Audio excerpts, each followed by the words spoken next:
Welcome to the Behavioral Observations Podcast, stimulating talk for today's behavior analysts.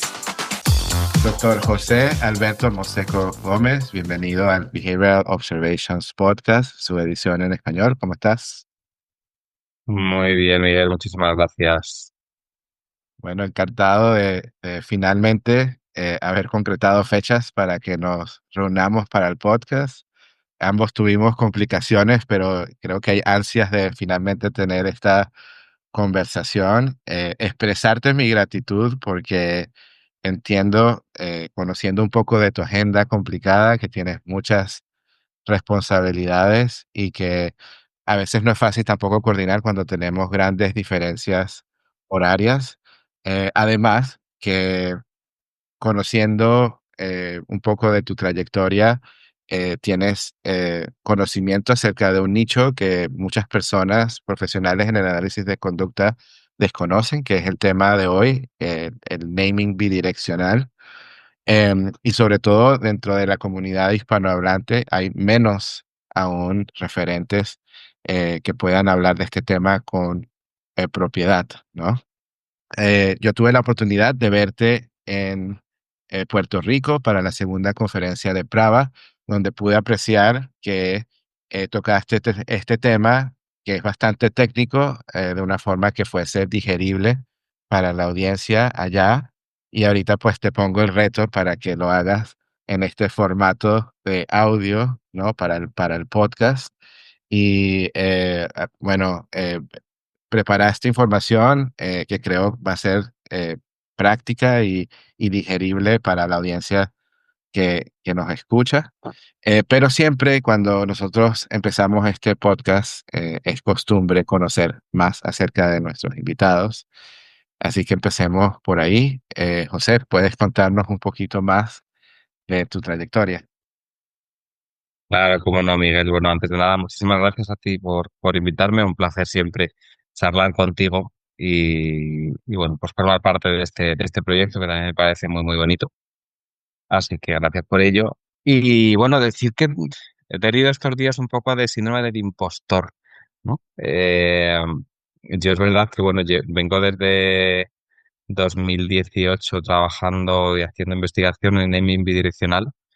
Pero todo esto, y ahora contaré un poco cómo viene un poco de rebote y entre comillas, porque yo me he ido haciendo experto, pero ni mucho menos me puedo acercar a los maestros de los que yo he aprendido, también, no solo en inglés, sino también en habla hispana, como son, por ejemplo, uno de mis directores de tesis, José Julio Carnerero, o Luis Antonio Pérez.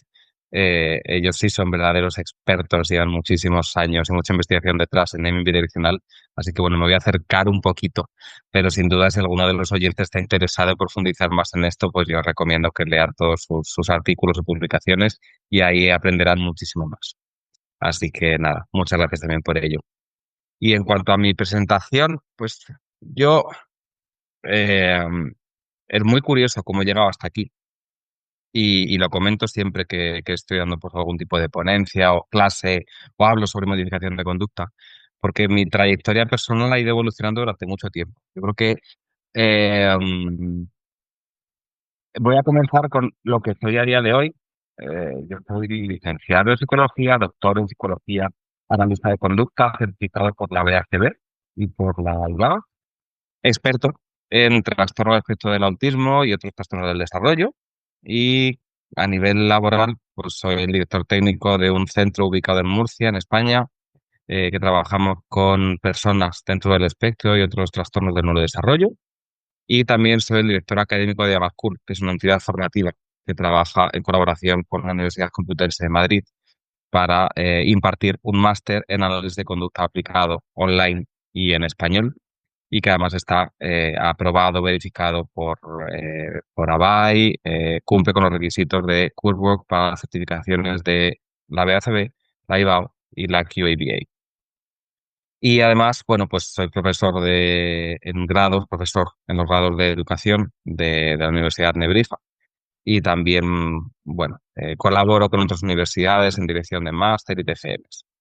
Mi función o lo que yo principalmente hago y lo que más me gusta hacer es divulgar, ¿no? Todo el tema del conocimiento acerca de las leyes de comportamiento, de la modificación de conducta y de cómo esto puede mejorar la vida de las personas, en concreto la vida de personas que tienen algún tipo de retraso, discapacidad o alteración en el desarrollo. Y ahí pues ayudar tanto a estas personas como a sus familiares y también a personas que están interesadas en formarse para mejorar la vida de estas personas. Pero esto no siempre ha sido así. Yo sí que es verdad que desde bien joven tenía cierto interés en el autismo, porque yo de pequeño tenía, y de hecho sigo teniendo, es uno de mis buenos amigos, eh, tenía un hermano con autismo y a mí siempre me llamó la atención, ¿no? Yo hablar con su hermano y le siempre preguntaba por él y qué tal y cómo está, y de esto yo podía tener 13, 14 años, entonces era un mundo que me resultaba interesante. Y además, también en el colegio, pues empecé a pensar que, bueno, que parte de mi vocación sí podía ser la de psicólogo o maestro, no lo tenía muy claro. Y finalmente, bueno, pues decidí que iba a entrar a estudiar psicología en la Universidad Autónoma de Madrid, pero empiezo con cierta vertiente psicoanalítica, algo que, que sorprende en algunas ocasiones, un poco también... bueno, influenciado por el orientador escolar que ya había tenido durante mucho tiempo en el colegio, me llevaba muy bien con él y él era de orientación psicoanalítica, entonces, bueno, pues me convenció bastante y me gustó. Al poquito de entrar a la universidad me di cuenta de que como literatura el psicoanálisis es maravilloso y es muy entretenido leer a Freud, pero como ciencia se quedaba bastante lejos. Entonces sí que empiezo a acercarme mucho más al análisis de conducta, a la modificación conductual. Y en cuanto al autismo, pues también realizó un voluntariado que era, bueno, pues para acompañamiento de ocio y tiempo libre de personas con autismo en concreto. Y se llama el programa Apúntate. Y en este programa, pues yo contacto con algunas personas que luego van a ser clave en mi futuro.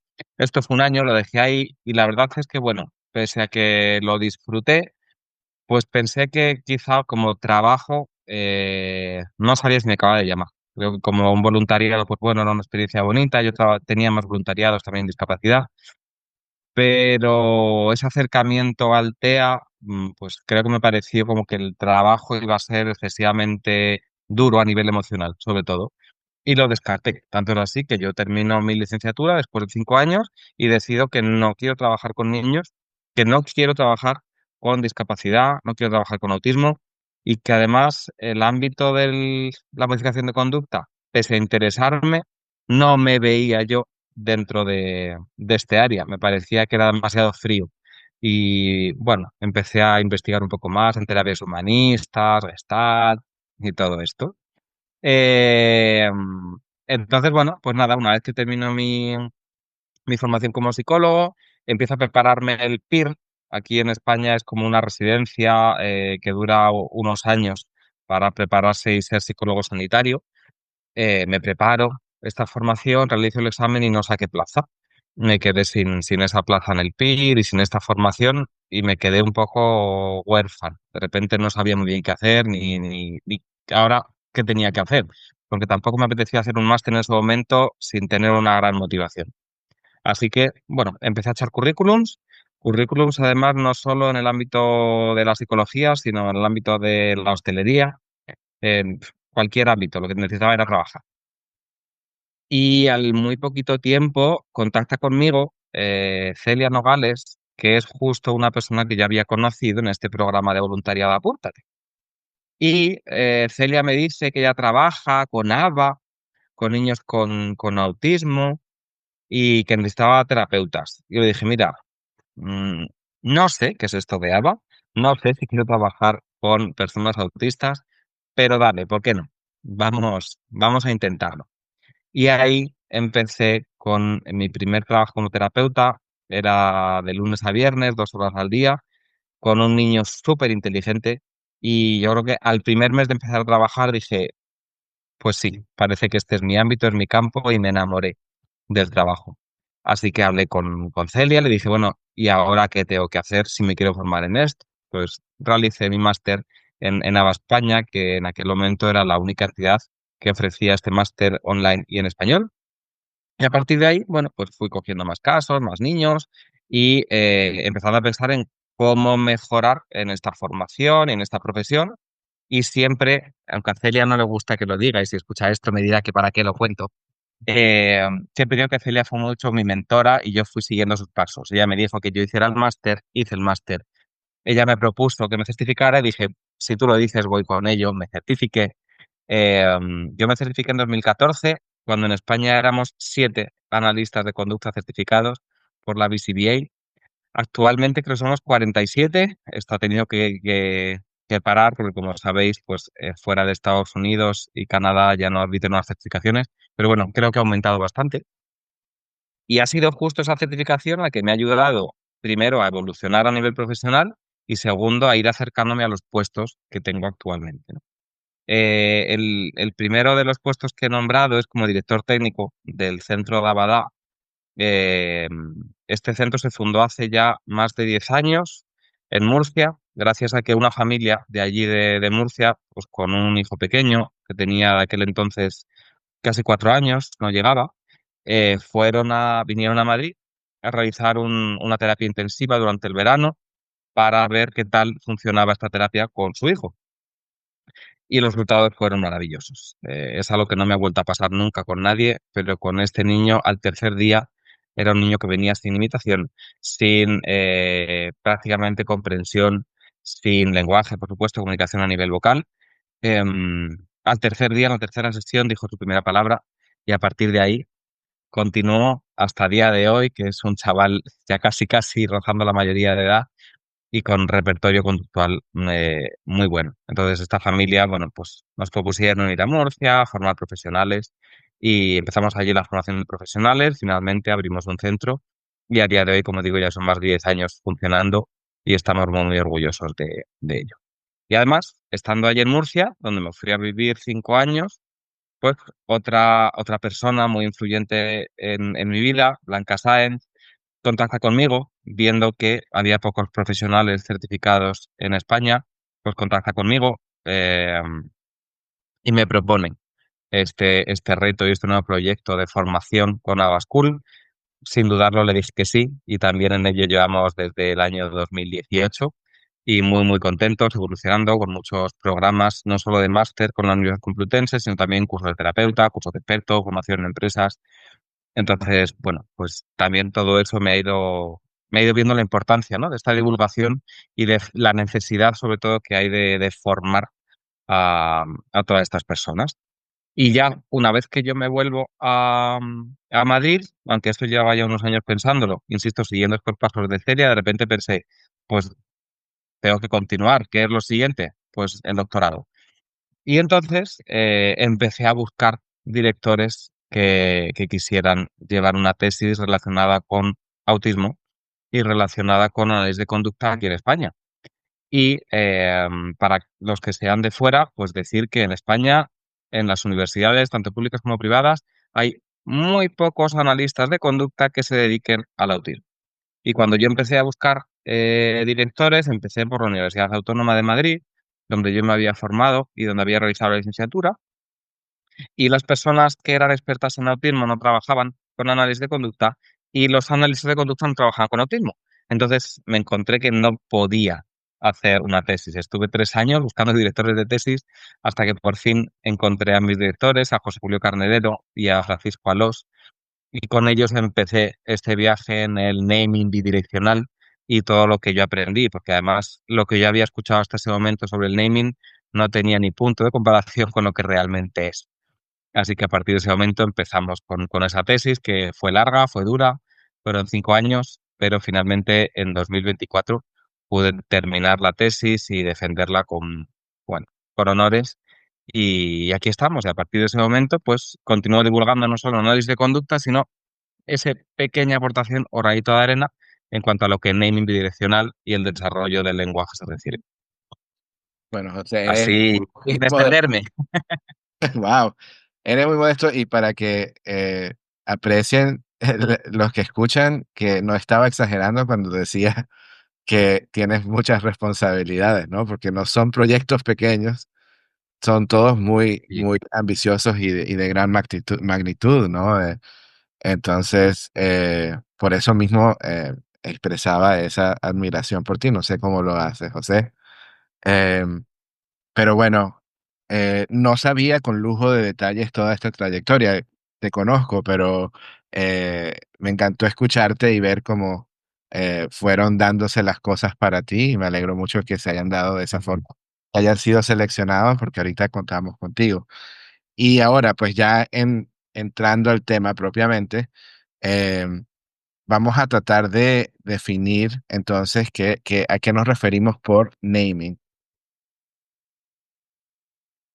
Bueno, he estado pensando mucho en cómo dar una primera definición y revisando también cómo publicarlo, ¿eh? Porque decías que es un tema técnico y es un tema que a veces es difícil de comprender. Y entonces, pues yo siempre me gusta que la gente pueda entender qué es lo que yo hago. De hecho, algo que a mí me gustó mucho de mi defensa de la tesis doctoral es que mi padre, siendo un lego en la materia, después de escuchar la defensa me dijo, he entendido lo que es el naming. Y a mí aquello me llenó de orgullo, ¿no? El decir, bueno, he conseguido que alguien que no sabía nada de esto comprenda lo que es.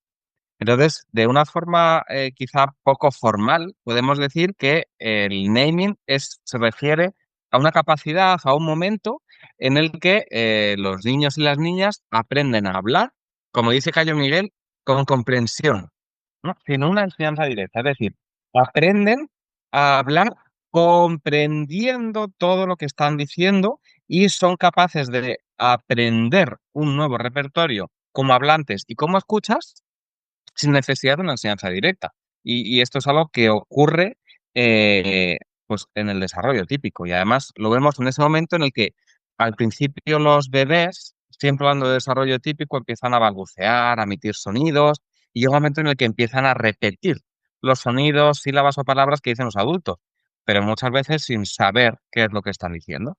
Bueno, pues decimos que es bidireccional precisamente porque conecta esta conducta hablante con esta conducta oyente de manera que son capaces de comunicar y comprender al mismo tiempo y además de una forma muy, muy rápida.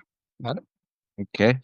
Em, ¿Tienes algunos ejemplos que nos puedas brindar acerca de cómo ocurre este fenómeno bidireccional? Sí, sí, sí. De hecho, quizá tú que eres padre, aunque ya hace mucho que esto ocurrió, pero recuerdas ese momento en torno a los 18 meses, 24, en el que tu hijo tuvo una explosión del lenguaje y empezó a aprender muchísimas palabras al día sin que tú le enseñaras. ¿Ok? Pues ese es el mayor ejemplo, ¿no? De naming bidireccional. Yo que además soy padre y justo tengo ahora a mi niña en torno a los 2 años y medio, 3 años, lo estoy viviendo a diario. De repente hay palabras que digo, ¿de dónde las has aprendido? ¿Cómo las has sacado? ¿Dónde las has escuchado? ¿Y por qué sabes utilizarlo? ¿Mm? Entonces, lo que vemos es que realmente este aprendizaje incidental sucede en el día a día continuamente en estos, bueno, pues primeros años de vida, en torno a los 18, 24 meses, 2 años y medio. Y lo vemos en algunos contextos, por ejemplo, en contextos naturales. Imagínate que nosotros vamos al parque, a un parque nuevo en el que encontramos columpios que nuestra hija, nuestro hijo jamás había visto. Imagínate que hay un columpio que se llama balancín y mi hija jamás vio un balancín y me dice, papá, yo me quiero montar ahí. Digo, vamos a montarnos en el balancín. Y al rato me dice, papá, quiero montarme otra vez en el balancín. Solo escuchó una vez la palabra, pero ya la aprendió. Y cuando le dije, bueno, ¿y dónde está el balancín que no le veo? Y fue capaz de seleccionar ese columpio después de haberlo escuchado solo una vez, es un precioso ejemplo de cómo sucede este naming bidireccional en contextos naturales. Pero incluso va más allá, porque esta habilidad, cuando realmente está en el repertorio, con muy pocas exposiciones, incluso con una, es capaz de permanecer esta capacidad, esta habilidad de aprender nuevo vocabulario, permanece y se mantiene durante el tiempo. Y otra cosa que de hecho a mí me sorprende mucho con mi hija es que incluso con los nombres de familiares a los que no ve muy a menudo, también es capaz de almacenarlos. Pues, por ejemplo, vengo de una familia que tiene muchas tías, muchos tíos, muchos primos a los que pues no nos vemos tan a menudo. Quizá hay algunos incluso que solo nos vemos una vez al año. Y mi hija de repente vio una vez a mi tío Juan y al poco tiempo, sin volverla a ver, pues lo vimos por la calle, habían pasado a lo mejor un mes, me dijo, papá, el tío Juan. Yo, ¿cómo es posible que tú sepas que es el tío Juan si yo nunca te enseñé una foto y dije, mira, este es el tío Juan? No, de repente un día lo vimos, estamos en una comida familiar, te habló del tío Juan y a partir de ahí ya lo aprendiste.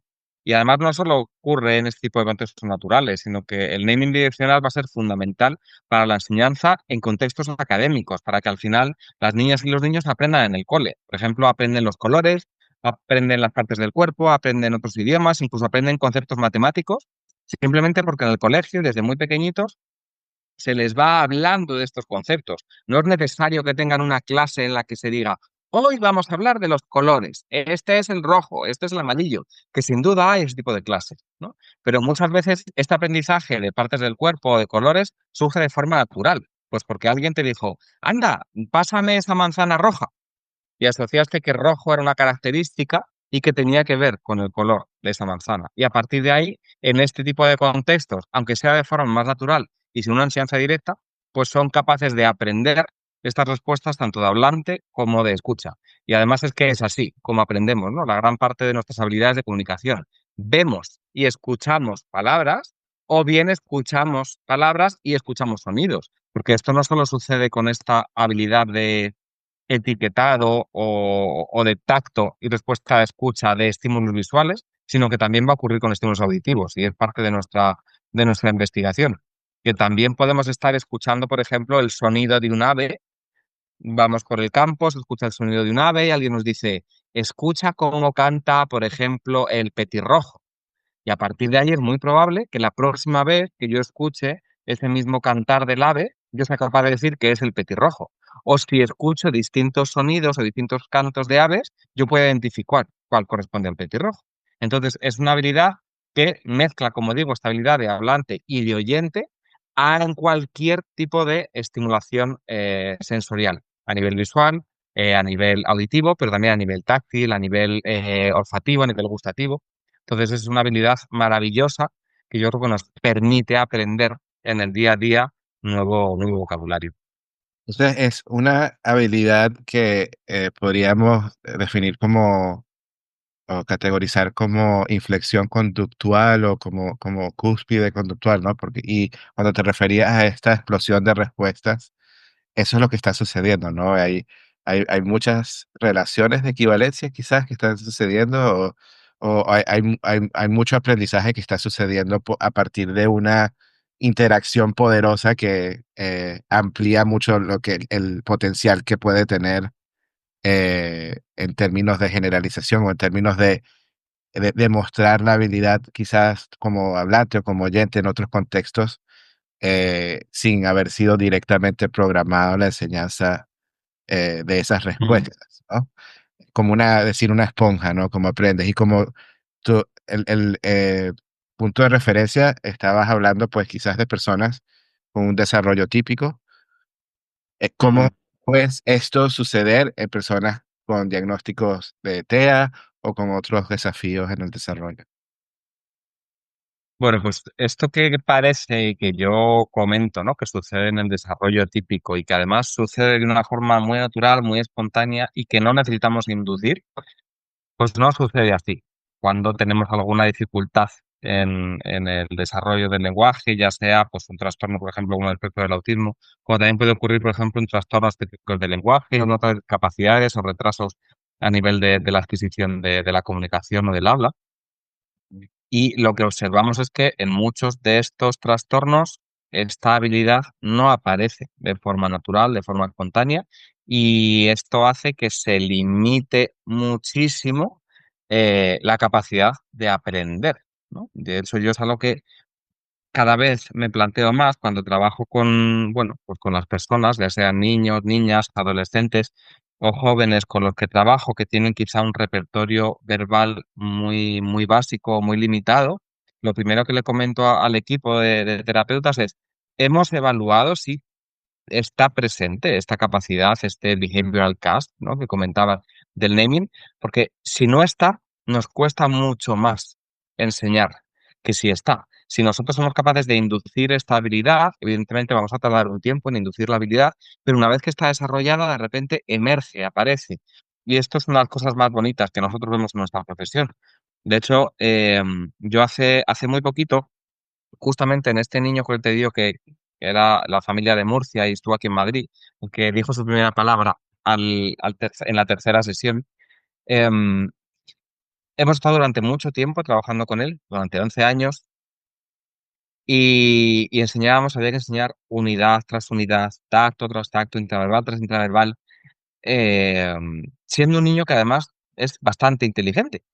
Y yo decía, ¿y por qué ocurre que necesita que le enseñemos de forma, bueno, estructurada y sistemática tantas cosas en lugar de producirse lo que yo pensaba que era una generalización? Y de repente empezó a decir muchísimas palabras que la familia decía, ¿se la habéis enseñado vosotros? Yo le decía, no, yo esta palabra no se la he enseñado. Nosotros tampoco, y en el cole sabemos que tampoco. Entonces, ¿cómo es posible que lo haya aprendido? Y de repente dije, esto es el learning bidireccional. Lo que ha ocurrido es que hemos conseguido inducir esta habilidad que estaba ausente y a partir de ahí hemos podido, él, mejor dicho, ha podido aprender de una forma mucho más natural y además le acerca a nuevas fuentes sin duda de reforzamiento, que es lo que corresponde, ¿no?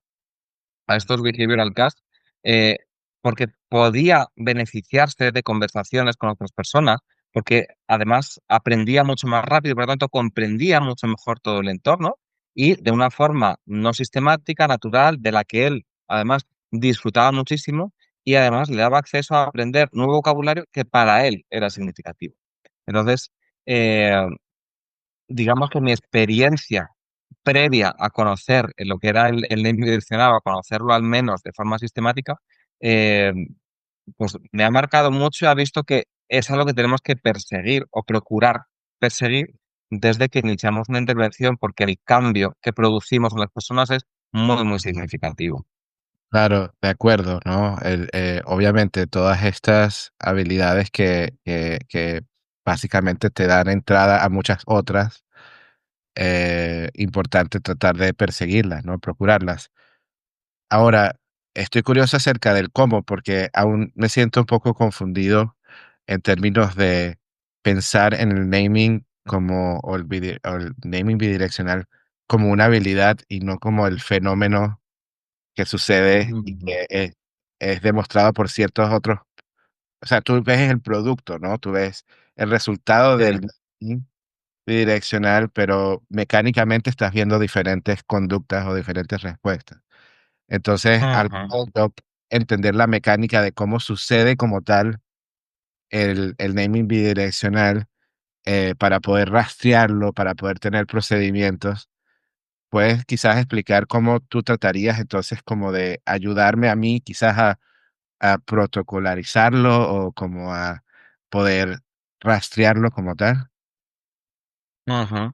Sí, bueno, en primer lugar, decir que hay protocolos, efectivamente, que se están investigando y que tienen muy buenos resultados, como por ejemplo protocolos establecidos por el doctor Carnerero, también por el doctor Crier, em, que tratan de inducir esta habilidad en las personas en las que está ausente, ¿no? Pero igual, por acercarlo y por hacerlo un poco más didáctico, más sencillo para todos aquellos que nos están escuchando y no tengan igual una base tan técnica o teórica en estos conocimientos, al final de lo que se trata es de generar una historia de aprendizaje eh, previa a esta habilidad o a esta capacidad en la que tenemos que, en primer lugar, enseñar las habilidades de tacto y de discriminación condicional, enseñarla con muchas unidades, con múltiples ejemplares, algo que se ha visto que es algo muy, muy significativo, ¿no? Muchas veces estamos enseñando a jóvenes, por ejemplo, o a niñas o a niños con retrasos en el lenguaje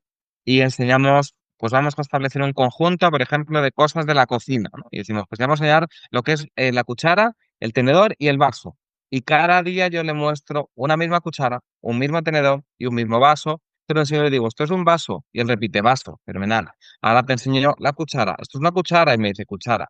Pero trabajamos siempre con los mismos ejemplares o con muy pocos. Entonces, algo que es muy, muy importante durante la enseñanza y para fomentar la inducción de esta capacidad es trabajar con ejemplares múltiples de cada una de las unidades. Es decir, enseñar tantas cucharas, tenedores o vasos como podamos. Y además generar muchas oportunidades para que él pueda escuchar y para que él pueda nombrar. Yo, de hecho, cuando empecé a escuchar esto de naming, y lo escuchaba mal, porque de aquellas por las personas con las que trabajaba habían oído, habían leído ya algo de naming, pero creo que no lo acaban de entender y por eso yo no lo entendía. Pero sí hay cierta relación. Me decían, este programa vamos a trabajar con naming. Y entonces, esto de trabajar un programa con naming, a mí lo que me decían es que poníamos 3 estímulos sobre la mesa o 4, y entonces yo le decía, venga, señala el cuadrado, ¿no? El niño señalaba el cuadrado. Y después de señalar el cuadrado, yo se lo mostraba y él me decía cuadrado. Es decir, estábamos trabajando ante un mismo estímulo diferentes respuestas. Por un lado, trabajamos la respuesta de discriminación condicional a nivel auditivo y por otro lado, trabajamos la respuesta de tacto. No es que esto sea el naming en sí, sino que es cómo nosotros podemos fomentar que surja esta habilidad. A través de un mismo estímulo, yo estoy enseñando distintas operantes verbales hacia ese mismo estímulo, de manera que consigo que tú aquello que has escuchado, luego seas capaz de producirlo, pero con mucho cuidado de que no se convierta en una ecoica. Es decir, que repitas sin tener comprensión 100% del estímulo que estás utilizando. Por eso es muy, muy importante, primero, captar la atención del alumno sobre ese estímulo, asegurarnos de que hay una respuesta atencional hacia los estímulos y segundo, no trabajar el tacto puramente a través de una ecoica, sino trabajarlo con estímulos que realmente sean significativos.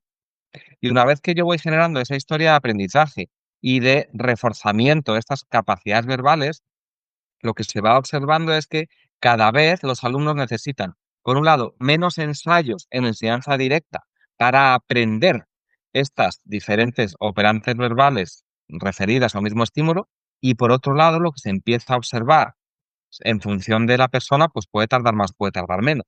Pero empezamos a observar que estas personas empiezan a necesitar no solo menos ensayos, sino que son capaces de aprender en contextos no tan preparados o no tan controlados.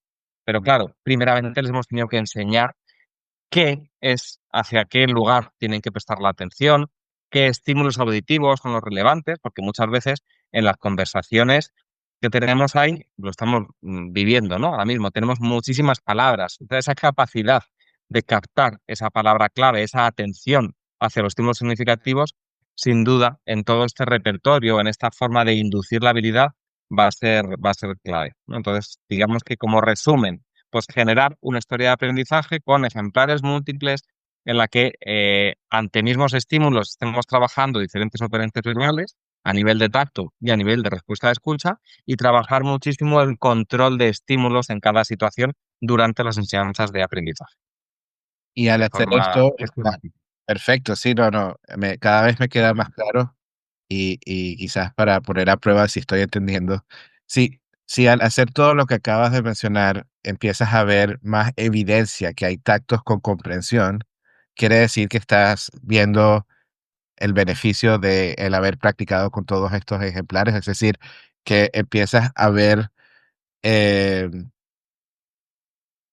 no sé, alguna forma, demostraciones que esta persona sabe lo que está diciendo o entiende lo que está diciendo, o que eh, parte de esta evidencia es ver que es utilizado en otros contextos sin esa programación directa, lo que te da a entender que se entendió qué significa X o Y, ¿no? La cuchara, el cuchillo, lo que sea. Claro, sí. No, o sea, esto podría ser una evidencia de que está empezando a emerger la habilidad. No nos dice que realmente esa es la habilidad, lo que nos dice es que estás empezando a ser capaz de discriminar cuáles son esos estímulos relevantes y efectivamente lo estás comprendiendo, ¿no? No quiere decir que un niño que aprende a tactar con comprensión tenga la habilidad del naming bidireccional, porque esto requiere el aprendizaje en contextos naturales y de forma incidental, pero sí te está diciendo que vamos quizá por el buen camino. Esto que le estamos enseñando lo comprende, porque muchas veces lo que hacemos es que cuando trabajamos el tacto, trabajamos con un único estímulo, de manera que yo te muestro, por ejemplo, ese vaso y te digo, esto es un vaso, y tú tienes la capacidad de repetir, tienes esa capacidad de hacer la ecoica de ese estímulo auditivo, pero no quiere decir que estés comprendiendo qué características tiene esa categoría que realmente lo que estamos intentando enseñar no es el tacto de una unidad concreta, sino establecer clases, ¿no? De hecho, antes hablabas de las equivalencias de estímulo. Bueno, pues lo que queremos es establecer clases. Entonces, cuando empiezan a ser capaces de establecer esas clases o esas categorías, nos están diciendo que quizá estamos por el buen camino, que somos capaces de enseñar no solo una unidad concreta, sino efectivamente toda una categoría, y que tenemos que continuar por ese caminito hasta llegar a la enseñanza o al aprendizaje, mejor dicho, incidental. O sea que si al establecer estas clases, básicamente vas a estar más sensible a orientar tu atención a la presencia de estas clases en interacciones que suceden más orgánicas y ahí así como creando más relaciones de equivalencia, ¿no? Sin que nosotros hayamos necesariamente, o estratégicamente puestos en la circunstancia de haber eh, eh, seguido ese camino de crear esas relaciones, ¿no? Uno empieza más bien a observar los frutos de tu enseñanza por medio de enriquecer con estos múltiples ejemplares y con distintas habilidades que terminan abriendo como el puente hacia estas otras habilidades. No sé si esto tiene... Totalmente. Sí. Ok, ok, perfecto. Ahora, Así es. te has visto, entiendo que todavía esto está como en desarrollo, ¿no? Y que para crear currículos o procedimientos no debe ser fácil eh, desde el punto de vista como de los pasos a seguir, y de la logística y todo lo que tienes que hacer al mismo tiempo.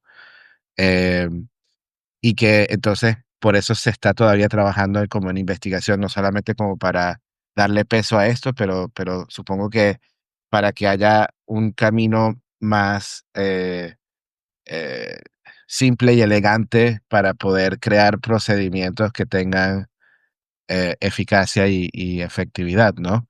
Entonces todavía eso no existe. Entonces algo, por ejemplo, tú, José, es algo que utilizas en tu práctica por, digamos, la historia de aprendizaje que tienes, pero no es algo que muchos profesionales estén utilizando como corriente dominante en el análisis de conducta, en la práctica aplicada, o estoy equivocado. Yo creo que no se utiliza de una forma tan sistemática. Creo que al final los analistas de conducta sí tenemos cierta formación y además, por lo general, todos hemos estudiado la teoría de la conducta verbal, del comportamiento verbal de Skinner, sin duda forma parte, ¿no? de esos conocimientos que tenemos que tener como analistas de conducta y de esos repertorios que todos estudiamos, pero de esta forma tan sistemática y aplicando estos protocolos creo que es difícil, ¿no? Realmente son investigaciones que se vienen haciendo ya desde finales de los 90. Fueron Horn y Lowy los que empezaron a hablar del learning bidireccional, partiendo un poco de todas estas teorías, y ha habido, y podemos identificar de hecho como diferentes grupos de investigación. En algunas publicaciones se habla pues que podemos identificar como cuatro equipos, ¿no? De investigadores principales. Por un lado están el equipo formado por Lowy y Cayo Miguel, que se han centrado principalmente en el estudio de este naming como un aspecto central en cuanto a la equivalencia de estímulos, la categorización y como un fenómeno de estudio. Por otro lado, tendríamos el equipo un poco liderado por Grier, que dedica esos trabajos pues, principalmente a buscar procedimientos, como digo, que ayuden a inducir el naming en personas en las que no ha aparecido o está ausente. Y por otro lado tenemos el equipo de Pedro González, José Julio Carnerero, que están investigando esos procedimientos de naming por emparejamiento o naming bidireccional incidental, donde me he incluido yo en esta línea de investigación. Y esa transferencia de aprendizajes, la emergencia de estas operantes verbales no entrenadas. Y luego tenemos otros equipos que trabajan más a nivel teórico del naming y cómo se relaciona también con el marco relacional, como por ejemplo es el equipo liderado por Vance Holmes. Eh, pero si nos vamos directamente a la práctica, ¿no? A la práctica clínica y cómo yo, como analista de conducta, primero ha cambiado mi forma de enseñar y segundo, cómo yo lo estoy viendo. pues te decía antes que yo cuando empezaba a trabajar y empecé a escuchar la palabra naming, para mí sí que tenía cierta relación, pero yo lo veía como una especie de uso de ayudas en la enseñanza, ¿no? Pues antes te he dicho que primero con un estímulo trabajo la discriminación y acto seguido trabajo en tacto.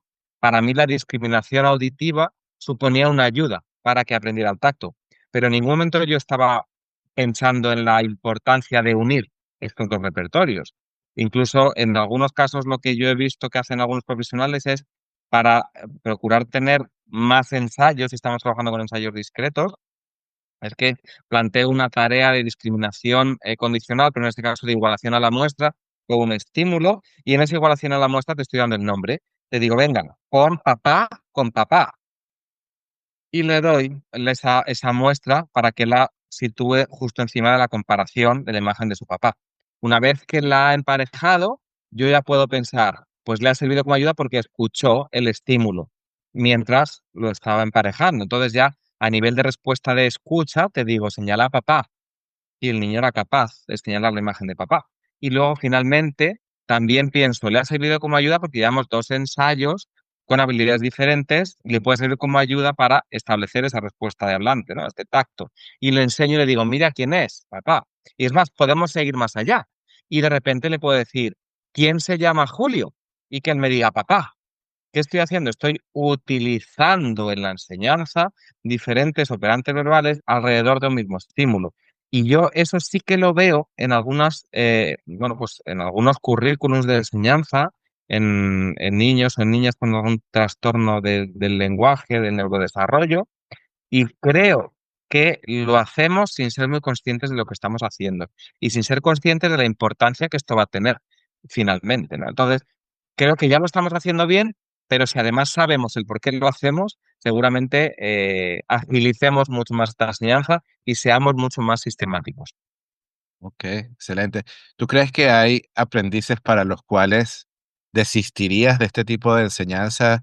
Eh, digamos que de repente no ves que estén adquiriendo esta habilidad y que estés dedicando mucho tiempo a este tipo de enseñanza sin ver un beneficio, que cuando hablabas de enseñar de forma concreta, por más de que suceda bajo condiciones mucho más controladas, la decisión pueda que sea pensar en cuáles son esas condiciones para que tenga un beneficio para el aprendiz, o de repente comprometerte a este tipo de enseñanza porque eventualmente verás los frutos.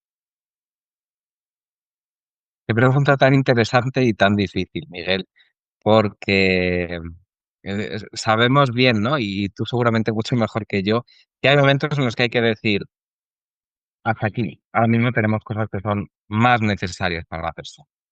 No puedo seguir dedicándole tiempo a esto mientras esto te esté restando algo que es necesario para ti. Yo trabajo principalmente con población que tiene una afectación media severa, hablando de niveles, ¿no? Podemos hablar normalmente la población con la que yo trabajo a diario estaría en un nivel 3 de los que marca la APA.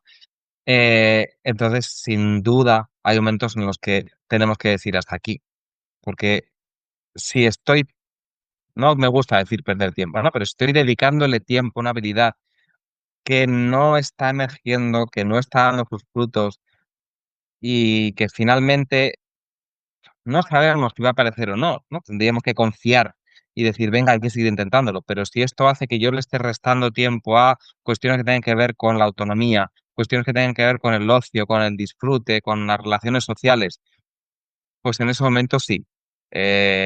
Hablo con la familia, les hablo sinceramente de lo que yo creo que está ocurriendo y normalmente son casos en los que de hecho la conducta verbal vocal no está. Estamos hablando de personas que tienen un repertorio verbal muy, muy limitado, que seguramente estén comunicándose mediante sistemas de comunicación alternativos y que para ellos va a ser mucho más productivo, mucho más funcional o significativo dedicarnos a otras habilidades que quizá tienen que ver con la comunicación, pero que tienen que ver con comunicación directa, centrada en sus intereses y en lo que más necesitan. Y de hecho me he encontrado, ¿no?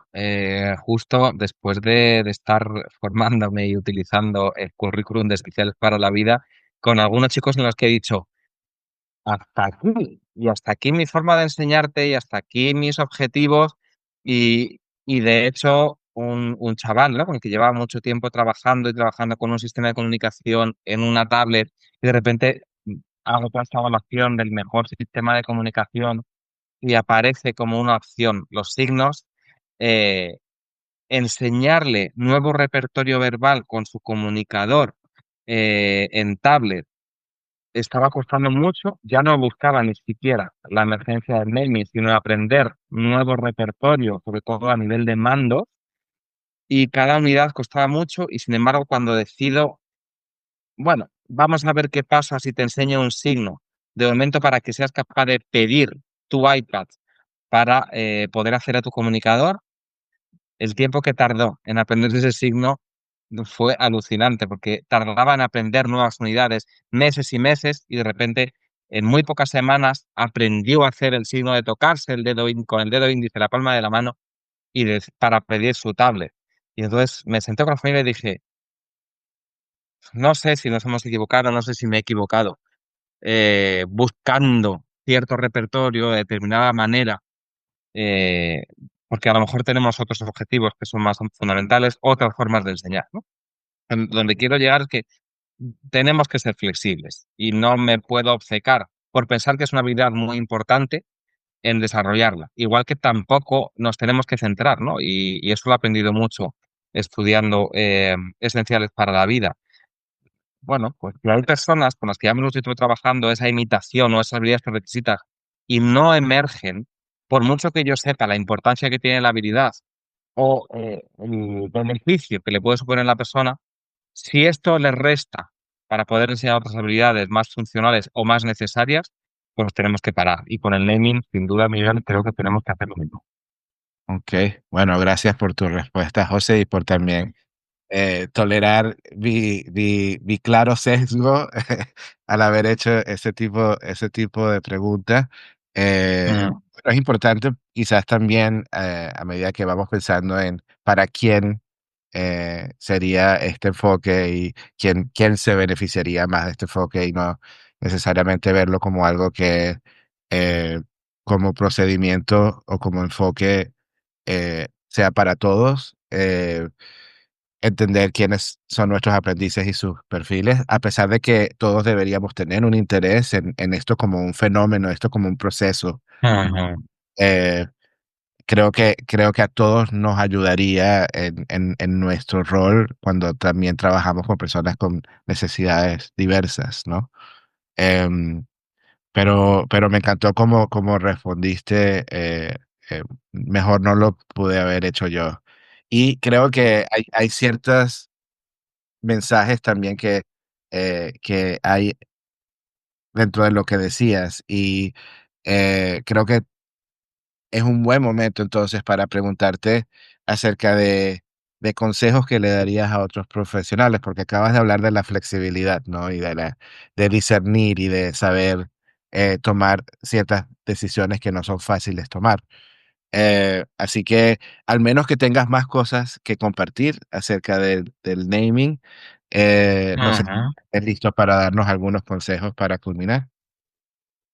Claro, cómo no. Em, de nuevo, me siento lo mismo, me siento ese síndrome, ¿no? Del impostor, de dando consejos, de dando claves.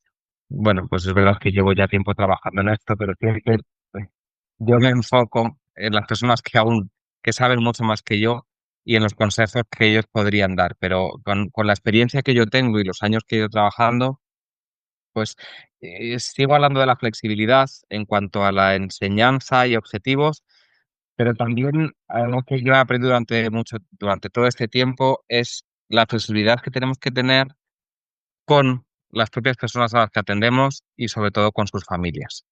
Yo cuando empecé, de repente estaba en una sesión y el niño tenía una rabieta, y yo le decía a la mamá, no, ahora no prestes atención a la rabieta, ahora no le abraces, ahora no le digas nada, porque es justo lo que está buscando. y esa madre, ese padre, con el sufrimiento de ver a su hijo mal, te hacían caso porque tú eras el profesional y ellos sufrían mucho. Y con el tiempo, y creo que también el ser padre ha influido bastante, me he dado cuenta de la importancia de ser flexibles, de que hay momentos en los que tenemos que hacer algo que sabemos que metodológicamente o técnicamente no es apropiado y lo tenemos que hacer por el bien de esa persona y por el bien de las personas a las que atendemos, ¿no? Entonces, mi primer consejo es que seamos flexibles continuamente en nuestro trabajo, sabiendo en algunos casos incluso lo que estamos haciendo eh, pues no será seguramente a nivel técnico lo mejor, pero sin duda a nivel ético, a nivel moral, va a ser lo más positivo, ¿no? Porque tenemos que ser, y esto es otro consejo, tenemos que ser sensibles. Tenemos que ser muy, muy sensibles a las necesidades de todas las personas con las que estamos trabajando. Y eso también es algo que he aprendido y además he aprendido conviviendo mucho con las familias, ¿no? Yo cuando estudiamos el código ético y lo analizamos, y yo sé que la ética nos dice que no tenemos que tener relaciones personales con las personas con las que trabajamos, eh, pero somos humanos y esto es muy difícil de controlar, ¿no? Al final te vincula de cierta manera, pero sí que en el día a día, con personas con las que llevo trabajando mucho tiempo, pues me doy cuenta de las necesidades que tienen, ¿no? De que una cosa es cuando tú vas a su domicilio y estás 2 horas trabajando, o cuando vienen al centro y tienen una sesión de 2 horas, o tienes una reunión, y otra cosa son las necesidades reales que tienen, qué es lo que están viviendo en el día a día, y que tú llegas a casa como experto sin tener muchas veces en cuenta, primero, qué les ha pasado ese día, qué historia llevan de aprendizaje previa con su hijo, con su hija, con otras terapias, qué medios tienen. Entonces creo que tenemos que abordarlo y dejar de ser ese analista de conducta frío, ¿no? De datos, de apuntar y convertirnos en una persona sensible y que admita pues que a veces las cosas no van a funcionar exactamente como nosotros queremos, ¿no? Porque como profesional puedo pensar una cosa, pero como familiar o como persona más cercana puedo pensar otra. Y luego también creo que tenemos que ser honestos, sin duda, y tenemos que ser modestos. Leemos continuamente y de hecho publicamos el análisis de conducta como una de las pocas intervenciones que tiene evidencia de eficacia para el tratamiento del TEA. Y nos sentimos como dioses, ¿no? Poderosos, como si otros profesionales no hicieran nada o no lo hicieran nada bien. Y creo que tenemos que tener mucho cuidado con esto, porque este aspecto de frío de cara a las familias y de nosotros somos los que lo hacemos bien, creo que también tenemos que intentar cambiar. Evidentemente tenemos que ser críticos, ¿no? Y tenemos que abogar por aquellas intervenciones que hayan mostrado evidencia de eficacia, pero sin menospreciar otras cuestiones. Por ejemplo, ahí me surge cuando se habla, ¿no? De la equinoterapia, la musicoterapia, la arteterapia, y de repente lo primero que se me viene a la cabeza como analista es, eso es basura, ¿no? ¿Eso qué es? Bueno, un segundo, a lo mejor no es lo más apropiado llamarle terapia, pero ese chico con el que yo trabajo con intervención analítico-conductual está disfrutando una actividad como puede ser montar a caballo, tocar un instrumento o bailar. Y esto le está beneficiando porque le suponen nuevas oportunidades de aprendizaje, nuevas oportunidades de disfrute fenomenal. Vamos a ver cómo aprovecharnos. En lugar de decirle a la familia, no vayas a esta terapia, podemos decirle, "Ah, qué bueno que estés haciendo esa actividad, si tu hija o tu hijo disfruta de ello, vamos a ver cómo podemos colaborar, ¿no?".